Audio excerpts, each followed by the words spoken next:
자, 오늘은 요한복음 3장 31절부터 36절 말씀을 나누도록 하겠습니다. 그동안 강의했던 출애굽기는 이제 35강을 마지막으로 해서 이제 그만 강의를 이제 마치려고 하는데요. 나머지 이제 36장 이후에 있는 말씀은 이제 다시 25장에 처음 나온 것과 같은 내용이 지금 반복되고 있습니다.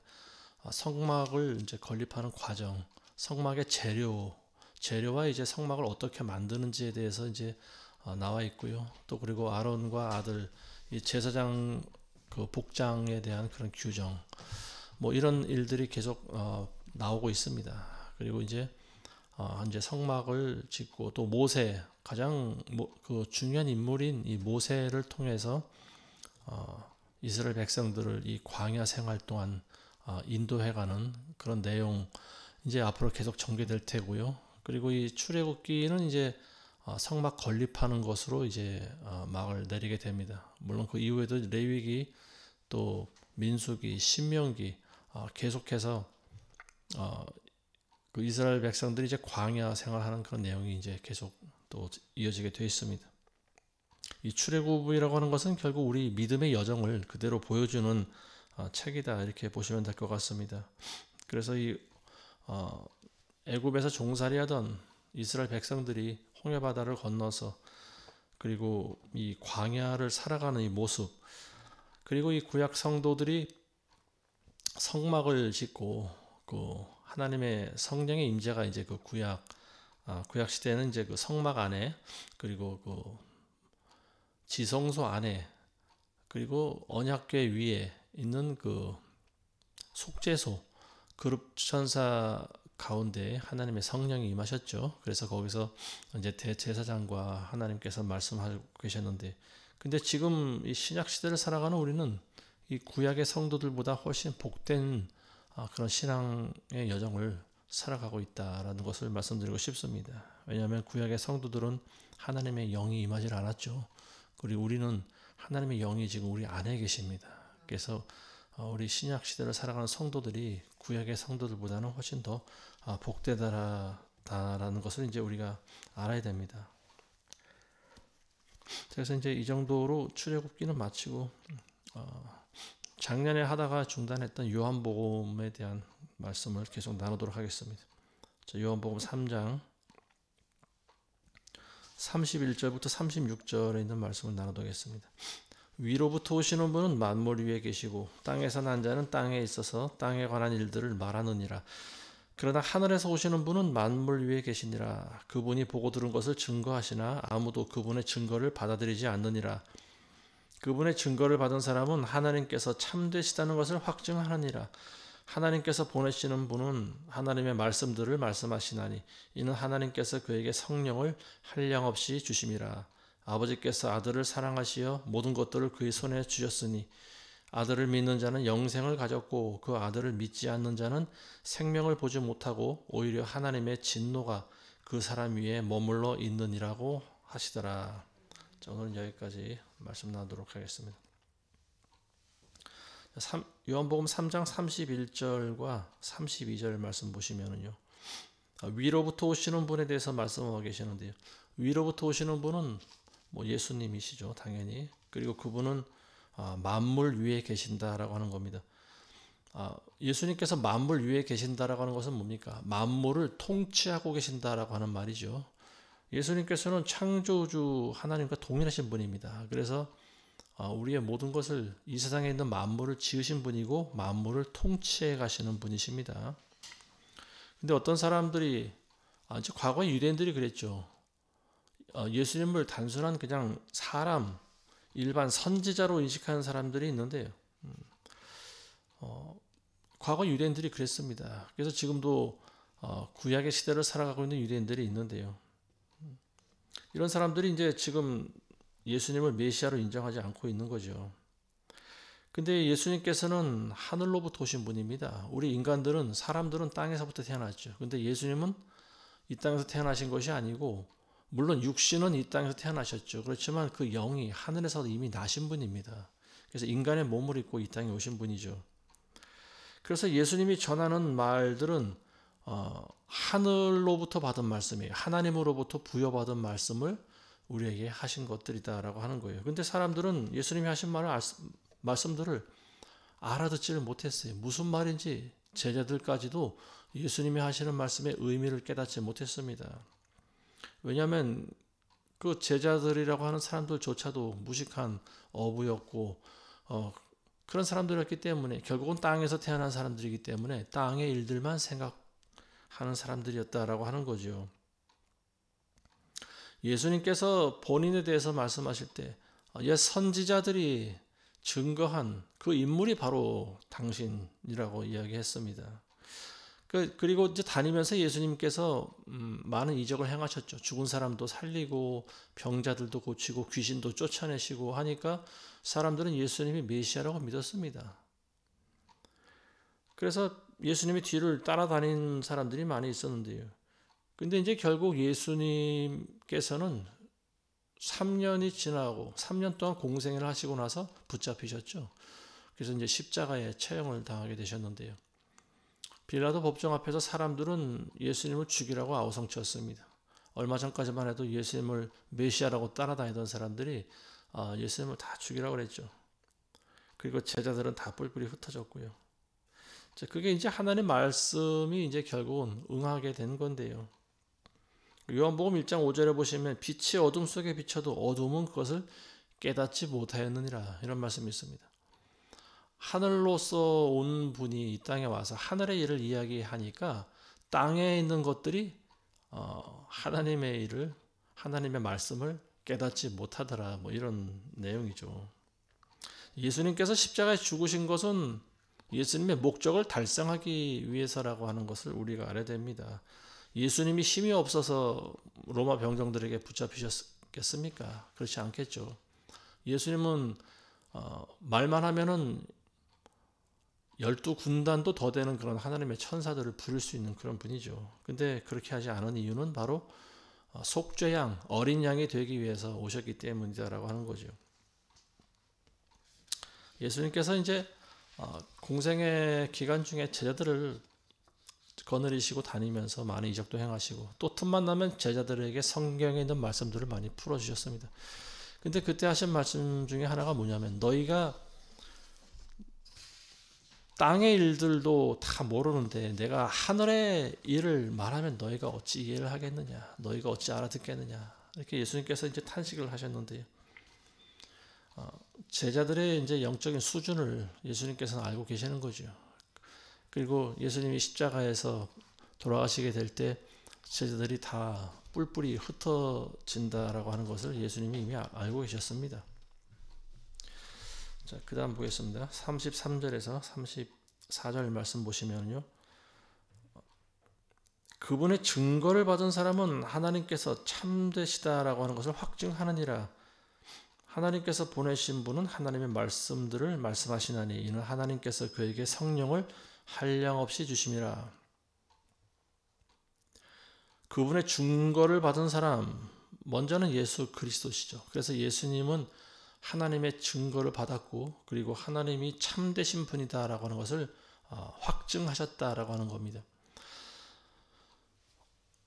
예수님께서 하나님께서 참된 신이다라고 하는 것을 굳이 확증하실 필요가 있었을까요? 유대인들은 모두 다 하나님을 기본적으로 다 믿지 않았을까요? 근데 구약 시대를 읽어보면은 그렇지 않았다라고 하는 것을 알 수가 있는 거죠. 유대인들은 한 세대만 지나면은 다른 우상을 숭배했습니다. 모세가 40일간 보이지 않으니까 어떻게 했습니까? 금을 모아서 금송아지를 만들어 숭배한 민족이 바로 유대인들이었죠. 이 유대인들은 참 끈질기게도 우상을 숭배했는데, 근데 이것은 이제 영적으로 해석하자면 그런 거죠. 하나님이 선택하신 민족은 마귀도 사탄 마귀도 끈질기게 공격한다라고 하는 거예요. 포기하지 않고 어떻게 해서든지 쓰러뜨리기 위해서 끝까지 공격한다라고 하는 거죠. 그래서 그때마다 넘어질 때마다 유대인들은 우상 숭배를 했고요. 그리고 하나님의 심판을 받았습니다. 그리고 북이스라엘이 결국 아수르에 멸망당했고 남유다도 얼마 가지 않아서 바벨론의 멸망을 당하게 됐습니다. 그리고 지금까지 계속 이어져 오고 있는 거예요. 그러다가 이제 물론 이스라엘이 물리적으로는 독립을 했지만 지금도 그 정신 가운데는 아직도 예수님을 메시아로 인정하지 않고 있습니다. 그래서 예수님께서는 이미 2000년 전에 오셔서 하나님만이 너희의 참 신이다라고 하는 것을 말씀하셨다라고 하는 거죠.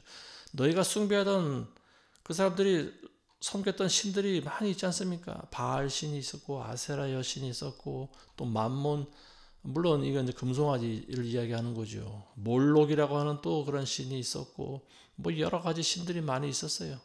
근데 너희가 숭배하는 그 여러 가지 이방 신들보다 위대하신 분이 하나님이다라고 하는 거예요. 하나님께서는 구약시대 동안 수많은 선지자를 이스라엘 민족 가운데 보내셨습니다. 그리고 선지자를 통해서 하나님이 어떤 분인지를 알게 하셨어요. 근데 그때뿐인 거예요. 조금만 시간이 지나면 유대인들은, 이스라엘 백성들은 곧바로 또 우상을 깎아서 숭배했습니다. 이것이 이제 수백 년 동안 계속 반복해 왔다라고 하는 거죠.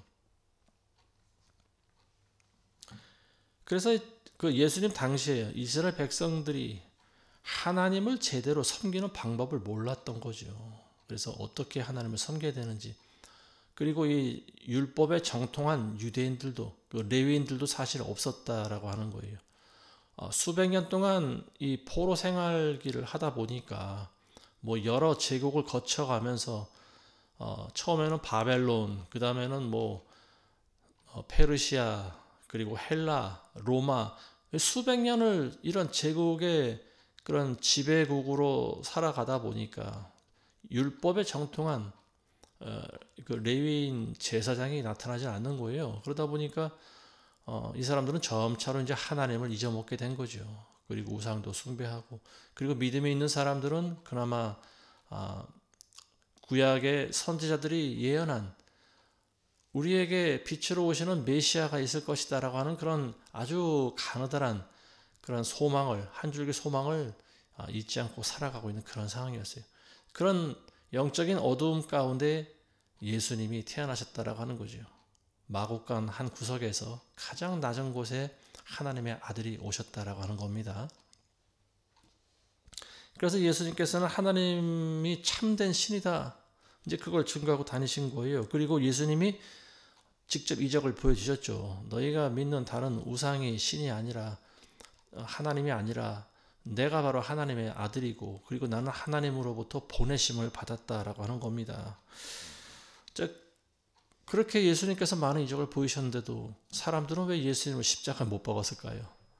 결국은 사람들은 하늘의 일보다는 눈에 보이는 땅의 일만을 생각하고 땅의 것들만 집착하는 사람들이다, 이제 이런 것을 알 수 있는 거죠. 제자들 가운데서도 예수님께 실망한 제자들이 사실은 상당히 많이 있었죠. 제자들조차도 예수님이 로마 군대를 몰아내고 예수님이 이스라엘의 왕으로 등극할 줄 알고 있었다라고 하는 거예요. 그렇지만 예수님은 그렇게 하지 않으셨어요. 왜냐하면 그 전에 해야 할 일이 있었기 때문에 그런 거예요. 그리고 그것은 인간들의 죄악, 이스라엘이 그동안 우상 숭배하면서 하나님의 진노를 유발했던 그 우상 숭배의 죄악들을 씻어야 되기 때문에 그랬습니다. 근데 그건 짐승의 피로 씻어지는 것이 아니에요. 그래서 하나님의 아들이 친히 오셔서 자신의 피를 흘리신 것이다 라는 거 하는 것을 이제 우리가 알 수 있는 거죠. 자, 이 제자들은 예수님이 하나님의 아들이라고 하는 것을 믿었습니다. 근데 어떤 말들은 믿어지는데 어떤 말들은 잘 믿어지지가 않는 거죠. 그리고 예수님이 보이지 않게 되니까 어떻게 합니까? 낙심하죠. 그래서 시골로 다시 또 돌아가서 고기를 잡기도 하고. 그렇지만 예수님이 이제 승천하실 때 제자들을 다시 찾아다니십니다. 그리고 이제 힘을 다시 또 한번 실어 주시죠. 그리고 낙심하지 말고 내가 곧 다시 올 것이다 라고 하는 말을 합니다. 그리고 승천하십니다. 자, 예수님께서 제자들에게 너희가 예루살렘을 떠나지 말고 모여서 기도하라고 그랬습니다. 그래서 이 제자들은 한 줄기 희망이 다시 보인 겁니다. 그래서 지금 우리가 할 수 있는 일은 예수님이 다시 오시는 것을 우리가 기다리고 기도하는 일이다. 그래서 마가 다락방에 모여서 날마다 기도했어요. 그래서 한 120명 정도가 모여서 날마다 기도했는데요. 그때 열흘째 되는 날 어떤 일이 일어났습니까? 그날이 바로 오순절 날이었어요. 그때 하늘에서 성령이 강림하십니다. 그래서 모든 사람들의 머리 위에 하나님의 성령이 임했죠. 그리고 사람들은 방언으로 말하기 시작하고요. 그리고 이 성령의 불을 받은 사람들이 전부 다 거리로 뛰쳐나갔습니다. 그리고 복음을 전하기 시작했어요. 그리고 그날 많은 사람들이 회개를 합니다. 그래서 예루살렘 교회가 만들어지게 된 거예요. 성령을 받으니까 비로소 예수님을 따르던 무리들이 예수님이 하신 말씀이 바로 이것이었구나. 그래서 예수님이 그때 그런 말씀을 하셨구나. 이것들이 알아지는 거예요. 이 제자들은 비로소 하늘의 일들을 깨닫기 시작했습니다. 예수님이 전했던 하늘의 일들이 무엇일까? 이 사람들은 깨닫지 못한 거예요. 예수님께서는 왜 우리가 알아듣지 못하는 이런 뜬금없는 소리들을 하실까? 깨닫지 못하는 거예요. 예수님은 왜 이런 말씀하실까? 인간의 정서로 그게 깨달아지는 게 아니에요. 왜냐하면 예수님이 하신 모든 말씀이 영이기 때문에 그렇습니다. 영의 일은 영으로만이 해석이 된다고 그랬어요. 내가 영적인 사람이 아니고서는 영의 말씀을 알아듣지 못한다라고 하는 말입니다. 그래서 이 기독교가 굉장히 놀라운 까닭은요, 다른 종교에는 없는 영의 말이다라고 하는 거예요. 다른 종교라고 하는 것은 결국 사람이 만들어낸 거 아니겠습니까? 우리가 믿는 이 기독교, 그리스도교라고 하는 것은요, 예수님의 말을 알아듣는 사람들입니다. 그 사람들이 모인 것을 그리스도인들이라고 해요. 그리고 교회라고 합니다. 그리고 예수님의 말을 알아듣는 사람들은요, 예수님의 가신 길을 따라갑니다. 예수님이 가신 십자가의 길, 좁은 길, 가시밭길 길을 상관하지 않고 따라가요. 왜 그 길을 걸어갈까요? 굳이 세상에 평탄하고 넓은 길이 있는데 왜 좁은 길로 갈까요?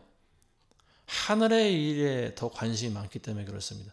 하늘문으로 통하는 길은 좁은 길이기 때문에 그래요. 그래서 사람들은 좁은 길을 걸어갑니다. 세상에 넓은 길을 걸어가는 사람들은 이 세상에서 살아갈 때는 편한지 모르지만 결국은 마지막에는 멸망의 길이다라고 하는 것을 예수님께서 말씀하시지 않습니까? 자, 우리에게 주신 하나님의 증거가 있습니다. 그분의 증거를 받은 사람은 33절에 보시면요. 그분의 증거를 받은 사람들은 하나님께서 참되시다라고 하는 것을 확증한다라고 하는 거죠. 그분의 증거라고 하는 것이 바로 하나님의 성령입니다. 모든 크리스찬들, 하나님을 제대로 믿는 크리스찬들은요, 하나님의 성령을 받은 사람들이에요. 예수님께서 하나님의 아들이신 것과 우리를 위해 돌아가셨다라고 하는 것을 믿는 사람들은요, 성령이 임한 사람들입니다. 이게 믿어지는 사람들은 성령께서 그걸 믿게 하시는 거예요. 세상 사람들이 그 사실을 믿겠습니까? 안 믿어지는 거죠.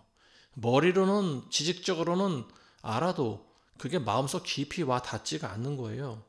그것이 바로 하나님의 성령이 임한 사람과 임하지 않은 사람의 차이입니다. 우리에게 주신 하나님의 증거는 바로 성령이 우리 안에 있다는 거죠. 사도행전 1장 8장에 보시면 성령이 너에게 임하면 권능을 받고 예루살렘과 유대와 사마리아와 땅끝까지 내 증인이 되리라. 성령을 받은 사람들은요, 자기가 받은 그 증거대로 행동합니다. 증인의 삶을 살아가는 거예요. 성령 받은 사람들이 자기가 받았을 때 성령 받았다고 말하는데 전혀 하나님의 일을 계획하지도 않고 하나님의 일을 하지도 않은 사람들, 예전과 같이 똑같은 방식을 가지고 살아가는 사람들이 있습니다. 제가 봤을 때 이런 사람들은 성령을 받은 사람들이 아니라고 보여져요.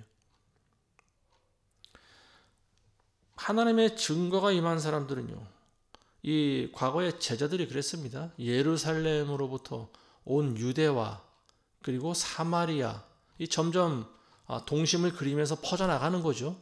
복음이 전 세계로 퍼져나가는 과정을 보여주고 있습니다. 세상 땅끝까지 이르러서 내 증인이 된다고 그랬습니다. 증인. 복음을 전하는 사람들이라고 하는 거예요. 예수님께서는 왜 우리를 구해주셨겠습니까? 단지 우리가 불쌍해서 우리를 구하셨겠습니까? 예수님이 제자를 만드신 이유는 제자들을 통해서 하나님의 일을 하라고 부르신 거 아니겠습니까? 우리를 부르신 이유는 우리를 통해서 예수 그리스도의 증인이 되게 하라고 예수님이 우리를 부르신 줄로 믿습니다. 그동안 수많은 믿음의 선배들이 온갖 고난을 감수하면서 복음을 전하고 다닌 결과 지금 우리가 믿게 된 거, 그걸 우리가 감사하게 생각하는 거예요. 누군가 전하는 자가 없이 어찌 듣는 자가 있겠냐, 바울이 한 말 아니겠습니까? 그 다음 35절에서 36절 보겠습니다. 아버지께서 아들을 사랑하시어 모든 것들을 그의 손에 주셨으나 아들을 믿는 자는 영생을 가졌고 그 아들을 믿지 않는 자는 생명을 보지 못하고 오히려 하나님의 진노가 그 사람 위에 있느니라. 그 사람 위에 머물러 있느니라고 하더라. 아들을 믿는 자, 예수님을 믿는 자는 영생을 얻는다라고 나와 있습니다. 여기서 근데 어떻게 믿는가가 중요한 거죠. 뭐든 그냥 머리로만 아는 것을 믿음으로 생각하는 사람들도 사실은 많이 있는 거죠. 지금도 끊임없이 논란의 주제가 되고 있는 부분이 바로 그겁니다. 한 번 받은 구원이 영원한가? 한 번 받은 구원이 영원하지 않은가? 여기에 대해서 많은 논란이 있습니다. 어떤 사람들은 자기가 내가 예수님 믿었으니까, 내가 회심했으니까 나는 이미 구원 티켓을 따놓은 것이야. 이것이 사실은 구원파의 교리고 잘못된 거라고 하는 것을 그동안 수많은 믿음의 선진들이 말해온 거 아니겠습니까? 근데 과연 내가 한번 예수님 믿었기 때문에 나는 내가 무슨 짓을 해도 천국에 들어간다라고 하는 것은 결국 이게 이단교리라고 하는 겁니다. 한번 구원받은 사람이라고 자기가 확정하는 것은요, 결국 자기가 하나님이라고 하는 것과 별반 다르지 않은 거예요. 물론 우리는 내가 구원받은 백성이라고 하는 것을 나는 믿으면서 살아갑니다. 그렇지만 그런 사람들은 끝까지 고난을 감수하면서 십자가의 길을 걸어간 사람이에요. 내가 이미 구원받았기 때문에 내가 어떻게 살아가도 상관이, 구원과는 관련이 없다라고 하는 사람들은 내가 예전과 같이 세상 방식대로 살아가도 구원받는다 이렇게 생각하고 있지 않겠습니까? 굉장히 위험하다라고 하는 거예요. 이 아들을 믿는 자라고 하는 말이 어떤 말일까요? 믿었던, 이 과거형이죠. 아들을 믿었던 자가 지금도 구원받는다. 있을 수가 없는 말이죠. 믿는 자라고 하는 것은 현재 진행형입니다. 믿음이라고 하는 것은요, 과거부터 현재까지 진행돼야 되는 거예요. 이게 진짜 구원받은 사람인 거죠. 중간에 그치는 사람들은 구원을 받지 못한 사람들입니다. 마지막에 멸망당하는 사람들도, 이 사람도 어찌 보면 큰 맥락에서 보면 구원받지 못한 사람이죠. 근데 한 번 받은 구원이다라고 하는 말 자체가 사실은 그 가정조차 어찌 보면 말이 잘못된 것이죠. 전체적인 맥락에서 보면은 예수 그리스도의 길을 접어든 사람들, 이렇게 말해야지 더 정확한 표현이 아닌가 싶습니다. 우리가 아무리 머리로 알아도 이 믿음과, 성경에서 말하는 이 믿음과 별개의 삶을 사는 사람들이 많이 있습니다. 한 번 받은 구원이 영원하다라고 하는 것을 어떤 사람이 철석같이 믿으면서 살아간다면요, 만일 그 사람이 끝까지 성경이 말하고 있는 그 십자가의 길을 걸어가고 있다면 사실 뭐 그렇게 믿어도 상관이 없습니다. 근데 문제는 뭐냐? 부작용이 생기는데요, 내가 한번 믿었기 때문에 나는 다시 세상으로 돌아가도 구원받는다라고 하는 거죠. 이것이 바로 잘못된 교리라고 하는 거죠. 자, 이런 사람들은 결국 내가 한번 구원받은 사람들에게 있어서는 나의 의지와 그리고 내 선택, 이게 작용하지 않는다라고 말하는 것 전혀 똑같은 거죠. 내가 무슨 짓을 하더라도 하나님께서 나를 다시 돌려놓으실 거야. 내가 하나님을 떠나도 하나님은 나를 다시 하나님 안으로 집어넣으실 거야. 내가 내 의지로 하나님을 싫어해도 하나님은 나를 다시 좋아하게 만드실 거야. 이런 말과 똑같은 겁니다. 이건 굉장히 잘못된 거죠. 과거 이스라엘 백성들이 왜 멸망당했는지를 우리가 다시 한번 생각을 해봐야 돼요. 우상숭배라고 하는 거, 이 하나님께서 하지 말라고 하신 이 범죄를 계속해서 이스라엘 백성들이 범하지 않습니까? 하나님께서 모세에게 주신 축복은 뭐냐? 너희가 내 말에 순종할 때 나는 너희가 알지 못하는 큰 복을 주겠다, 축복하겠다라고 하는 거죠. 그것은 다른 이방인들이 한 번도 받아보지 못한 그런 축복이고요. 그리고 그것은 이스라엘 백성들의 모든 소유에도 동일하게 있는 축복이었습니다. 너의 모든 가족들이 다 복을 받고 심지어는 내가 소유하고 있는 모든 짐승들조차 복을 받는다라고 하는 거죠. 네가 집에서도 복을 받고 나가서도 복을 받고 너는 머리가 되고 꼬리가 되지 아니하리라. 여기에는 전제 조건이 들어가는 거예요. 너희가 하나님을 경외하고 하나님의 모든 말씀에 순종할 때라고 하는 그런 전제가 들어가는 거예요. 근데 이스라엘 백성들은 그거를 무시했다라고 하는 거죠. 아, 나는 선택받은 민족이니까 하나님께서 복을 주시겠지. 내가 무슨 짓을 하더라도 복을 주시겠지. 그리고 나한테 복을 주는 하나님이 진짜 하나님이야 라고 하는 지극히 세속적이고 이기적인 그런 신앙인이 바로 과거의 유대인들이었다. 그래서 계속해서 이 사람들은 우상을 깎아서 절을 하고 숭배하고 자기가 잘 될 때는 그것이 참 신이라고 말하는 사람들입니다. 그러니까 하나님의 입장에서 보면 어떻게 되겠습니까? 기가 막힐 노릇인 거죠. 그래서 그때마다 적들을 일으켜서 이스라엘을 심판하게 하셨는데 결국은 지금 과거의 북이스라엘이나 남유다나 전부 하나님께서는 적들에게 그들을 심판하게 맡기셨습니다. 이스라엘의 역사를 보면요, 과거의 남유다에서 이제 히스기야 같은 그런 명군도 나왔습니다. 그래서 모든 자기 조상들이 행했던 그런 우상을 숭배하던 그런 산당들, 우상 숭배하던 장소들을 전부 다 허물고 또 우상 숭배자들을 다 죽이고 했지만요. 그렇지만 히스기야가 죽고 나니까 어떻게 됩니까?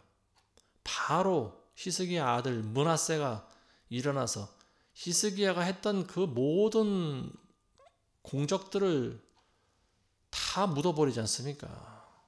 자기 아버지가 했던 일들을 무색할 만큼 아주 악한 왕이 바로 이 므낫세 왕이었습니다. 자기 자식을 불로 지나가게 하고, 그러니까 불로 지나가게 했다라고 하는 것은 불태워 번제로 드렸다라고 하는 거죠.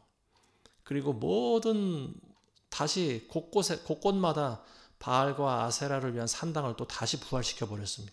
자기 아버지가 했던 일들을 깡그리째 다시 또 완전히 무효로 만들어 버린 사람이 인간이 바로 이 므낫세라고 하는 왕이었습니다.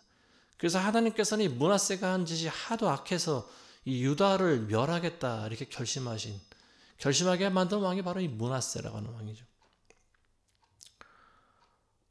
그래서 결국 이 남유다도 바벨론의 멸망을 당했다라고 하는 거예요.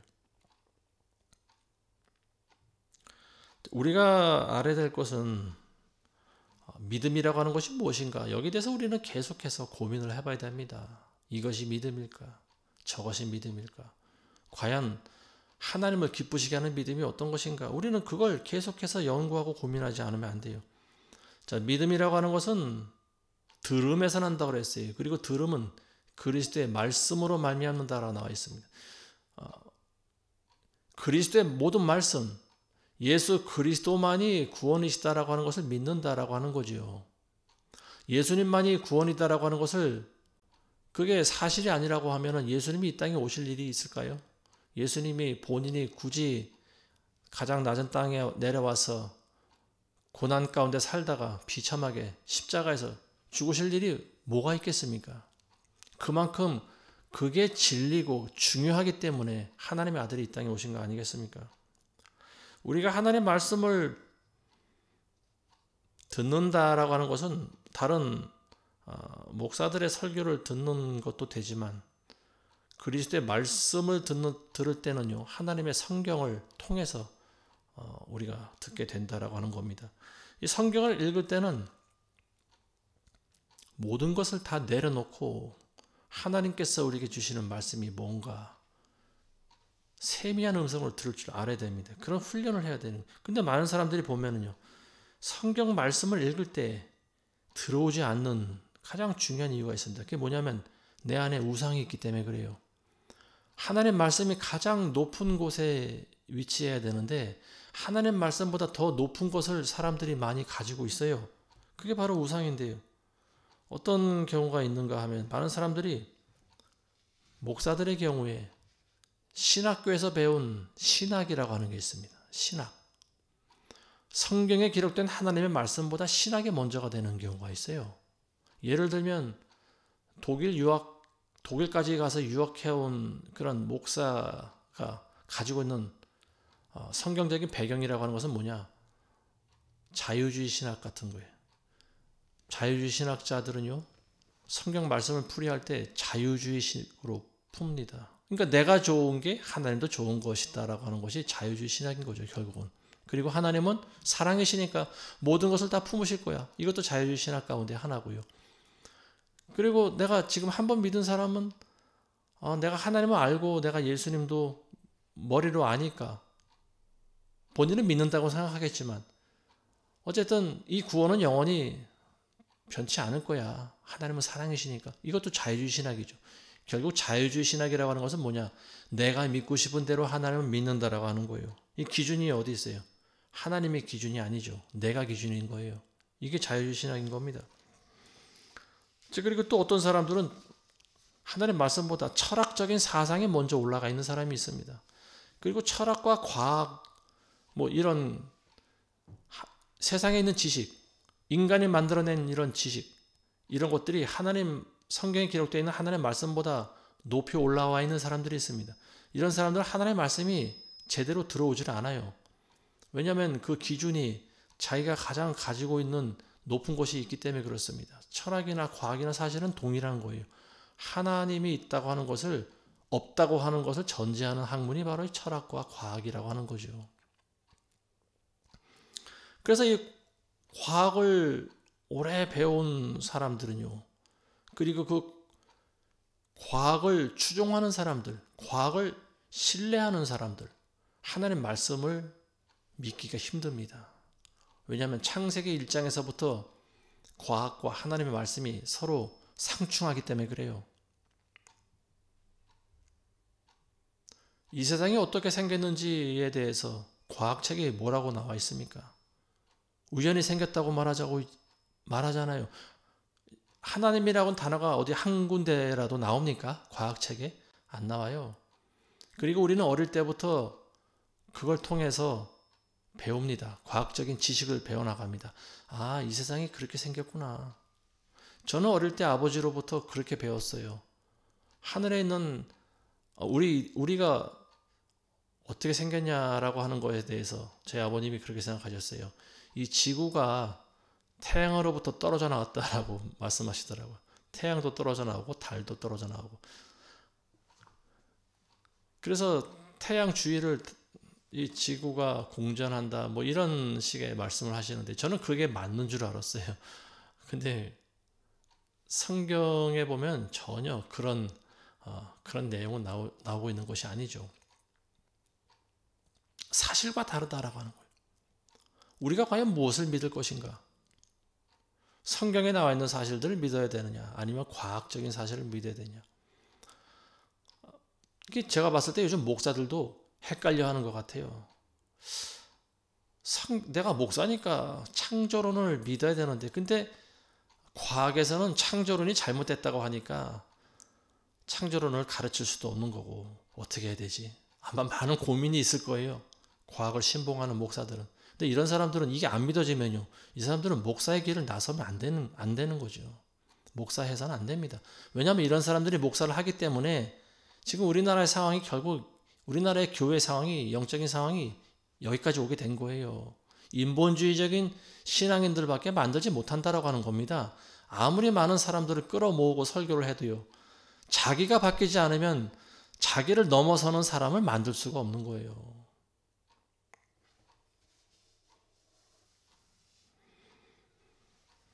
축복을 좋아하는 성도들은요, 그런 신자들은 하나님 말씀을 읽을 때 어떻게 해석합니까?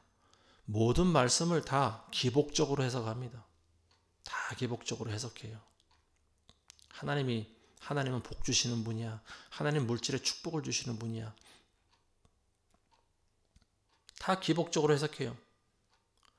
목사들 가운데서도요, 마르크스 공산주의죠. 공산주의를 지지하는 사람들이 있습니다. 사실 이런 사람들은 목사가 아니죠.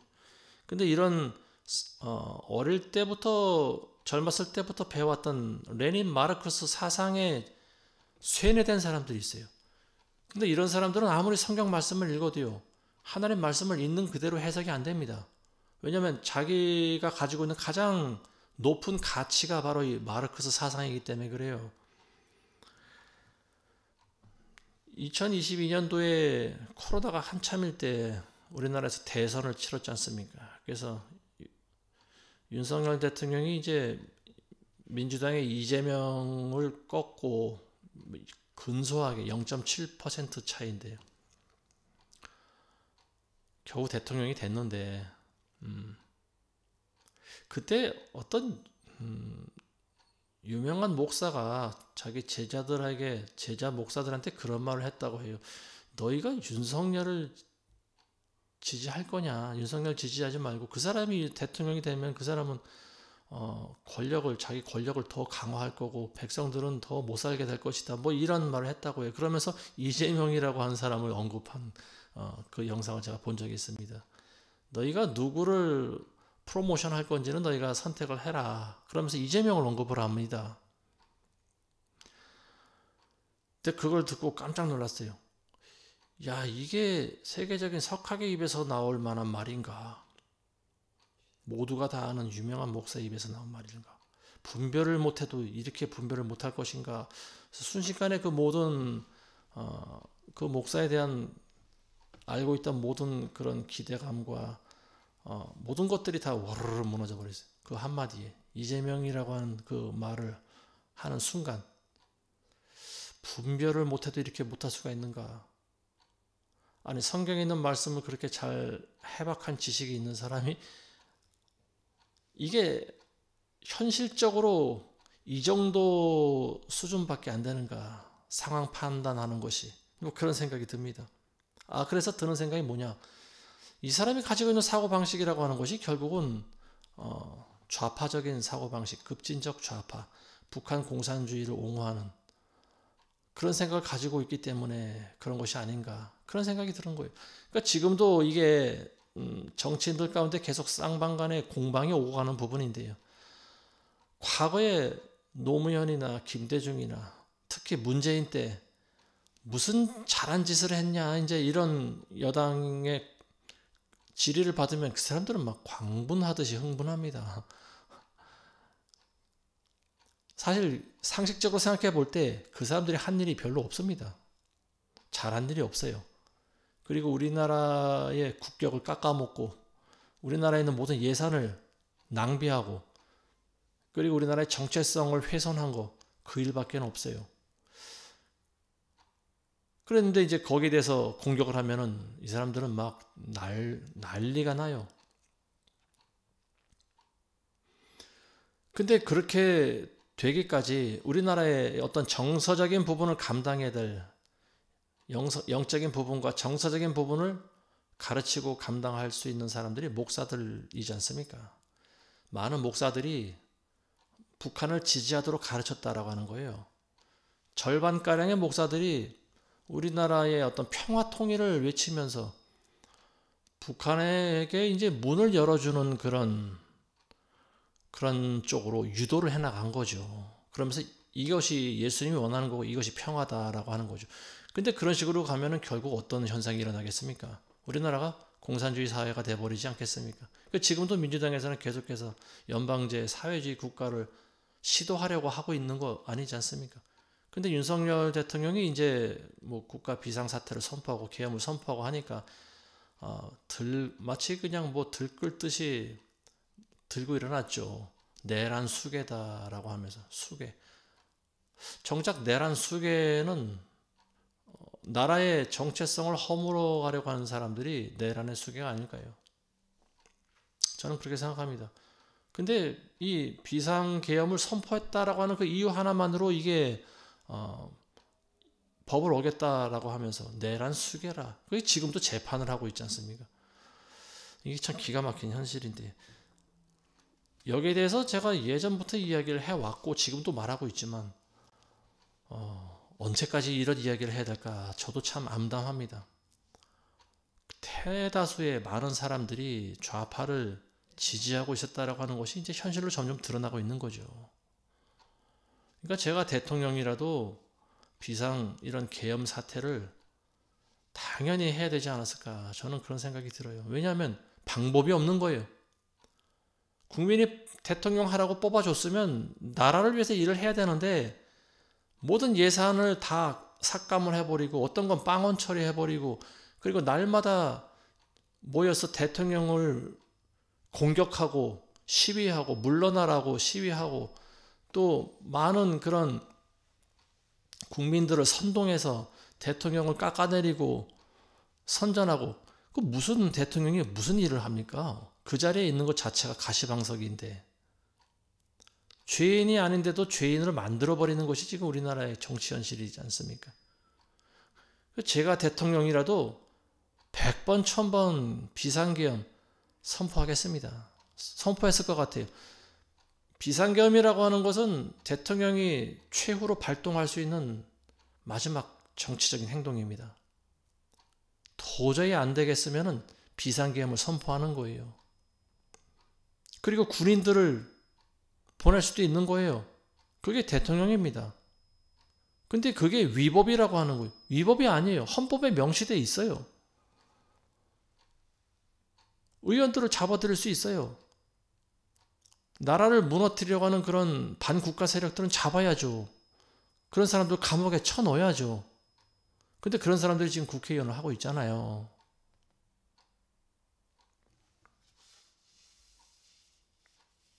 어떻게 정치인들은 내가 뭐 더 이상 말 안 하겠고, 어떻게 목사들이 북한을 지지하고 김정은을 찬양하고 이런 사람들이 어떻게 목사를 합니까? 이런 목사들 가운데서도 친북 좌파 성향 가진 사람들이 많이 있다라고 하는 거예요. 근데 이런 사람들은 하나님 말씀을 자기 나름대로 해석하는 거예요. 중심이 하나님의 말씀이 아니고 그 레닌 마르크스주의가 그 위에 있기 때문에 그렇습니다. 자기 목적을 달성하기 위해서는 하나님 말씀을 그렇게 해석해버리는 거죠. 이게 바로 우상이라고 하는 거예요.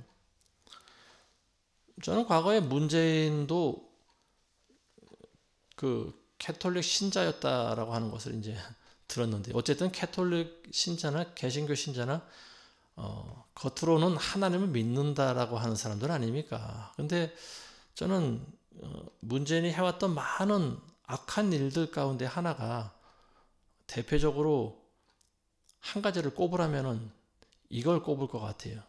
북한에서 살기 위해 배를 타고 청년 2명이 남쪽으로 왔지 않습니까? 우리나라 왔잖아요. 근데 이 사람들을 어떻게 했습니까? 우리나라에서. 이 사람들한테 모든 죄를 다시 뒤집어 씌워가지고 다시 북한으로 보내버렸습니다.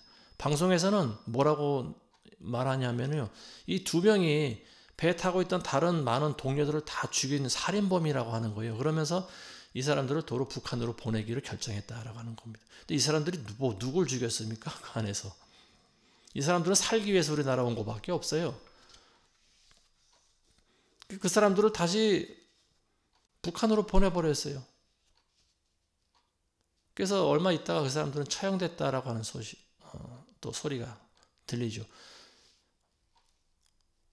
이 정도 되면은 저는 이건 거의 직접적인 살인이다라고 저는 봅니다. 이건 간접적인 살인도 아니에요. 이 사람들을 북한으로 보냈다라고 하는 것은 거기 가면은 뻔히 죽을 거 알지 않습니까? 아니, 살라고 자유를 찾아온 사람들을 다시 북한으로 보낸다라고 하는 거, 이게 얼마나 악한 일입니까? 이게 악독한 인간인 거예요. 문재인 같은 사람이, 저는 이 사람이 과연 어떤 심리적인 용어로 쓰면 이런 사람이 사이코패스가 아닌가, 저는 그런 생각이 들어요. 자기가 그런 짓을 하고도 자기는 제일 착하고 평화주의자인 그런 모습을 하고 나오지 않습니까? 근데 이런 사람들이 참 어떻게 우리나라 대통령을 했는지 저는 그게 이해가 안 돼요. 그러니까 뽑아준 사람들이 사실은 잘못된 거죠. 또 코로나 때는 어떻게 됐습니까? 온 나라가 전부 쑥대밭이 됐잖아요. 사실은 전 세계가 다 온통 난리였지만 그때 우리나라에서 방역법이라고 하는 것을 또 만들었죠. 방역법. 지금도 이 방역법이라고 하는 말을 들으면요, 막 소름이 끼칩니다. 흰 옷을 입은 그런 이 방역복을 방역복이라고 하는 것을 입은 사람들, 머리부터 발끝까지 다 하얗게 감싼 사람들, 눈만 내놓고 다니는 사람들, 이 사람들을 보면요, 무슨 영화의 한 장면을 보는 것 같아요. 저는 그때 이제 진짜 짐승의 시대, 666의 시대가 왔는가, 저는 그런 생각을 했습니다. 그때 방역법에 의해서 얼마나 많은 사람들이 고통당했습니까? 거의 반강제적으로 백신을 맞게 하고, 이 백신을 안 맞은 사람들은 심지어 교인들은 교회에 가서 예배도 드리지 못하게 만들었죠. 그리고 어디 외식을 하려도 식당에서도 받아주질 않는 거예요. 쇼핑센터에도 못 들어가게 했고요. 자, 이런 식의 강제적인 그런 방역법, 사람을 완전히 짐승 취급하는 거 아닙니까? 저는 그때 백신을 맞지 말라고 그랬어요. 강력하게. 왜냐하면 코로나가 터진 것도, 코로나를 이렇게 수면 위로 부각시킨 이유도 결국은 이들의 목적이 무엇인가를 알아챘기 때문에 그렇습니다. 그리고 그건 뭐냐? 약을 팔아먹기 위한 거죠. 백신을 만들어서 팔아먹기 위한 거죠. 그리고 그들의 바람대로 됐어요. 모든 전 세계 사람들의 마음 가운데 이 두려움을 심어주는데 성공했고요. 결국은 수십억 달러어치의 백신을 팔아서 제약회사들은 배를 불렸습니다. 그리고 그렇게 만든 정치인들이 있었죠. 많은 이들이 있었어요. 마이크로소프트, 빌 게이츠를 비롯한 많은 사람들이 거기에 연루했었죠. 그리고 우리는 이런 사람들이 딥스테이트라고 우리는 이미 알고 있습니다. 이런 사람들에게 어마어마한 또 그런 이익이 갔겠죠. 제약회사로부터. 자, 이런 사람들의 돈놀이에 결국은 많은 사람들이 목숨을 잃었다라고 하는 거예요. 그러니까 지금도 광화문에 가보니까 그 백신 맞고 죽은 사망자들이, 그 유가족들이 만들어 놓은 그런 부스가 서 있더라고요. 그때 사람이 얼마나 많이 죽었는지 몰라요. 하루에도 응급차 사이렌 소리가 하루에도 수십 번이 들렸어요. 우리 동네에서도. 근데 그게 검증이 안 되는 거예요. 이 사람이 코로나로 죽었는지 백신 부작용으로 죽었는지 그게 검증이 안 되는 거예요.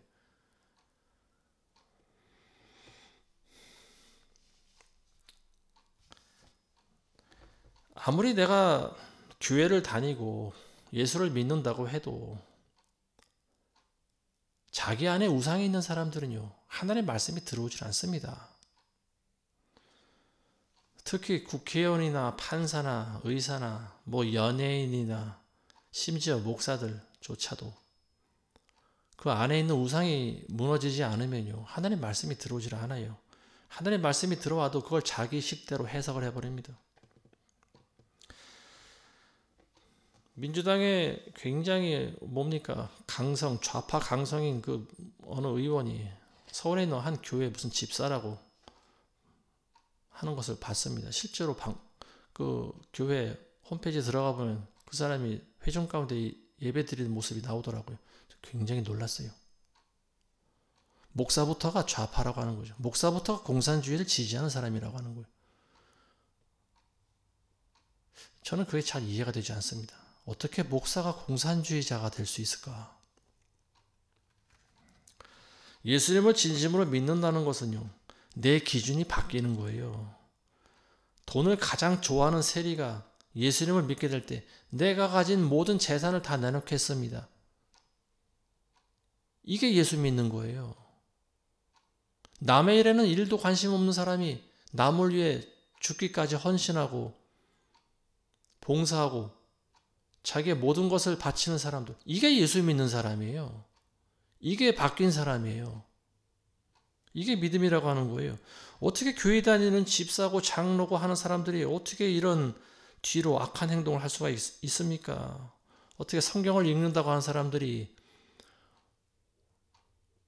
그런 사람들이 어떻게 국회의원이 돼서 무슨 성평등, 무슨 조항이니 이런 차별금지법이니 이런 걸 어떻게 법으로 만들 수가 있어요? 성경을 안다고 하는 사람들이. 그리고 어떻게 예수 믿는다고 하는 사람들이 자기도 대한민국 국민이면서 어떻게 간첩죄라고 하는 것을 안 만듭니까? 간첩죄를 폐지합니까? 간첩들을 허용하게 놔둡니까? 법조계라든지 경찰이라든지 검찰이라든지 어떻게 이런 사람들은 물론 지금 재판 중에 있지만 이재명 같은 사람이 지금 재판 중에 있습니다. 어떤 결론이 나올지는 잘 모르겠지만요. 그동안 왜 재판을 안 합니까? 그 민주당 대표 이재명 주변에 있는 증인이 될 만한 사람들이 벌써 7명이 죽었습니다. 1명도 아니고 2명도 아니고 7명이 죽었어요. 그 사람 주변에서. 그리고 그 사람에 대한 범죄 사실이 드러났을 때 그 사람들이 1명, 2명 죽어나갔습니다. 얼마나 감춰져 있는지도 몰라요.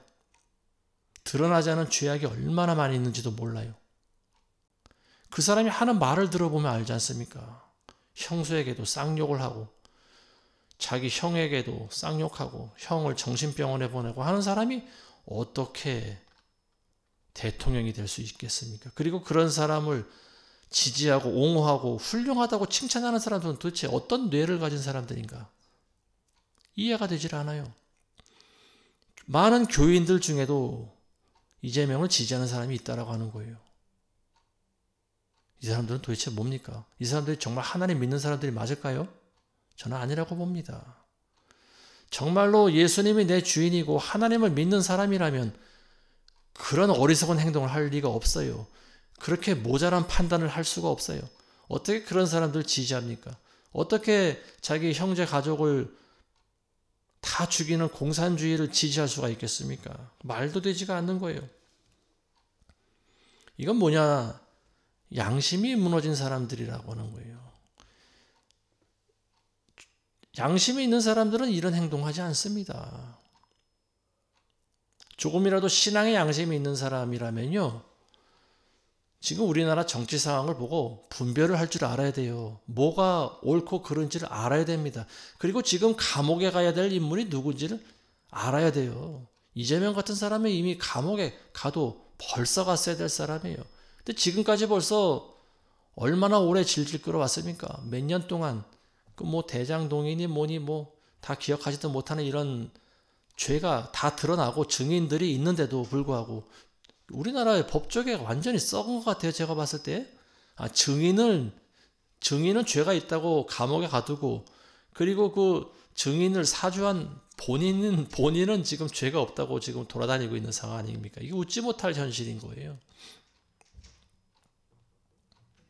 건들지를 못하고 있는 거죠. 왜냐하면 그 몸통이 너무나 크니까. 그리고 결국은 자기도 불이익을 당할까. 그게 무서운 거예요. 대나무 밭에 가면은요, 죽순들이 계속 올라옵니다. 대나무를 잘라도 옆에서 죽순이 계속 올라와요. 그 이유가 뭐냐? 땅 밑으로 대나무 뿌리가 서로 연결이 되어 있다라고 하는 거예요. 대나무 하나를 자르면 옆에서 또 죽순이 올라오는 거예요. 우리나라 현실이 그런 것 같아요. 이재명 하나만 처벌한다고 해서 또 제2, 제3의 이재명이 안 나타날까요? 또 나타나겠죠. 도대체 어디까지 뿌리가 뻗어 있을까요? 그 뿌리의 끝은 어디까지 가야 될까요? 저도 잘 모르겠습니다. 아마도 굉장히 깊이 파고 들어가야 되지 않을까 싶어요.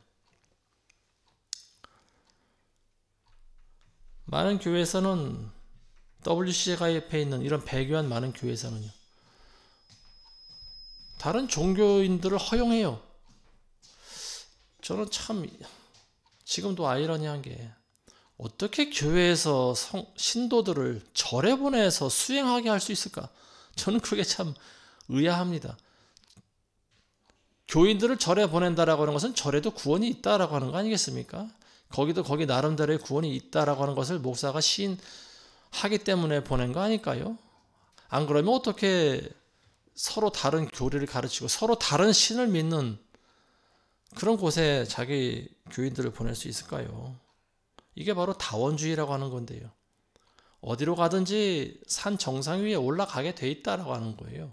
근데 예수님이 가르치신 가르침과는 다른 거죠, 이거는. 예수님은 오직 내가 길이라고 그랬어요. 예수님만을 믿어야 구원받는다라고 그랬어요. 예수님 외에 다른 곳에는 구원이 없다고 말씀하셨어요. 나를 믿지 않으면 다른 곳에는 생명이 없다고 말씀하셨어요. 이게 진정한 교리예요. 이게 기독교 교리고 이게 진리예요. 예수님을 통하지 않고서는 그 어떤 믿음 좋다고 하는 사람이라 할지라도 그 어떤 종교의 우두머리를 할지라도 다 지옥 갑니다. 근데 지금은 오늘날 우리나라 기독교계에서는 이런 말조차 공식적으로 하지 못하는 시대인 것 같아요. 목사들이 이야기 안 합니다. 예수님만 믿어야 구원받습니다. 예수님 안 믿으면 지옥 갑니다. 왜 이런 말을 단도직입적으로 못하는지 모르겠어요. 한참을 돌려서 얘기합니다. 제가 들어도 이게 같은 목사가 들어도 이게 무슨 말을 하는지 잘 모를 때가 있어요. 그래서 예수님을 안 믿어도 구원 받는다는 건지 안 받는다는 건지 모를 때가 많아요. 기가 막힐 일입니다.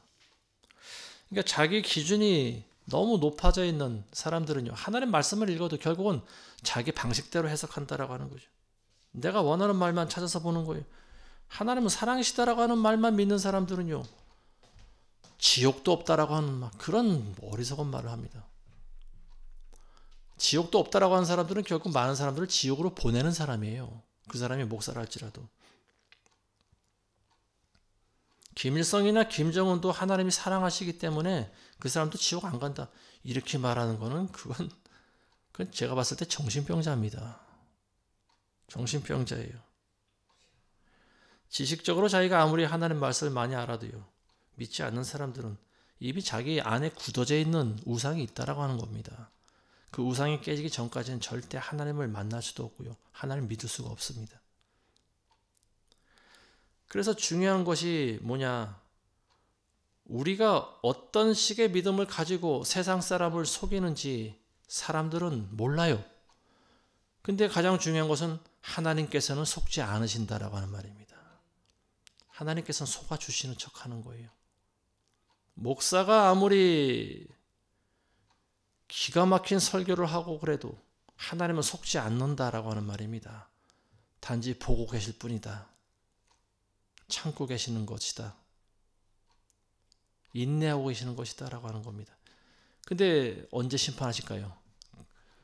연수가 끝나는 날, 본인에게 주어진 생명의 연수가 끝나는 날, 하나님께서는 가차없이 지옥으로 넣어버리십니다. 내가 너희를 도무지 모르는도다. 본인은 하나님은 안 돼요. 너가 나를 아냐? 나는 너를 몰라. 예수님이 하신 말씀이에요. 내가 아무리 잘 믿었다 할지라도요, 내가 평생을 복음을 전하고 능력을 행하고 그랬을지라도 나는 너를 도무지 모른다. 이런 사람들이 있다라고 하는 거예요. 이게 굉장히 무서운 말 아니겠습니까? 왜 그럴까요? 결국 우리가 지옥 가는 이유는요, 우상을 숭배한 그 죄악 때문에 그래요. 하나님께서는 너는 나 외에 다른 신을 섬기지 말라고 했는데 너는 왜 네가 만든 신을 섬기면서 살아왔느냐? 내가 하나님을 섬겼지 않습니까? 아니다. 너는 나를 섬긴 것이 아니라 너를 섬긴 것이다.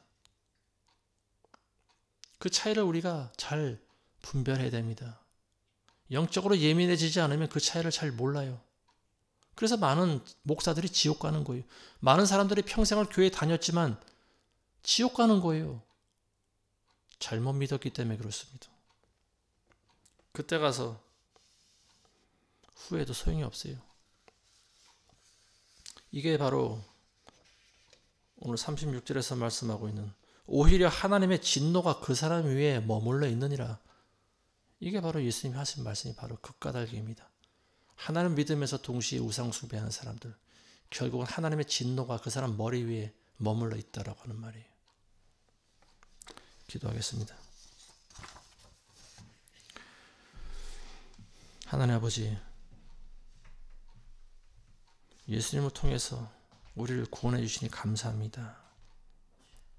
그러나 어떤 사람들은 예수님의 은혜에 감사하는 삶을 살지 아니하고 자기가 구원받았다는 사실만 가지고 기뻐하면서 세상에서 자기 방식대로 세상의 유혹 가운데 살아가고 있습니다. 하나님, 저들을 불쌍히 여기시고 저들에게도 회개의 기회를 주셔서 마지막 심판대에서 예수님의 심판을 받지 않도록 도와주시옵소서. 영적으로 무너져가고 있는 우리 대한민국의 교회들과 또 정치적으로 함락되어 가고 있는 우리나라 정치 현실 하나님 불쌍히 여기시고 우리나라를 하나님께서 붙잡아 주시옵소서. 악한 자들의 손아귀 우리나라가 떨어지지 않도록 하나님 우리나라를 긍휼히 여겨 주시옵소서. 예수님의 이름으로 기도합니다. 아멘.